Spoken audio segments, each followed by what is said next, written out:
কি ছিল ফলাফল? 2021-এর বিধানসভা নির্বাচন, যেখানে উত্তরবঙ্গে মোট 54টি আসনের মধ্যে বিজেপি জিতেছিল 30টি আসন, তৃণমূল কংগ্রেস জিতেছিল 23টি আসন এবং নির্দলরা পেয়েছিল 1টি আসন। 2024-এর লোকসভা নির্বাচন, সেখানে বিধানসভা ভিত্তিক ফলাফল অনুযায়ী বিজেপি 32 আসনে এগিয়ে ছিল, তৃণমূল কংগ্রেস 15টি আসনে এবং বাম কংগ্রেস জোট 7টি আসনে এগিয়ে ছিল।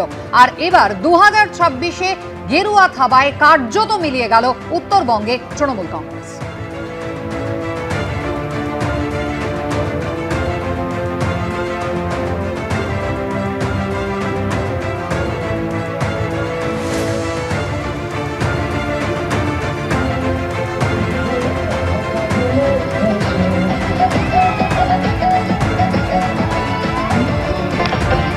বাকি যারা যে কটা হয়েছে তারাও এবার রাস্তায় আর বেরোতে পারবে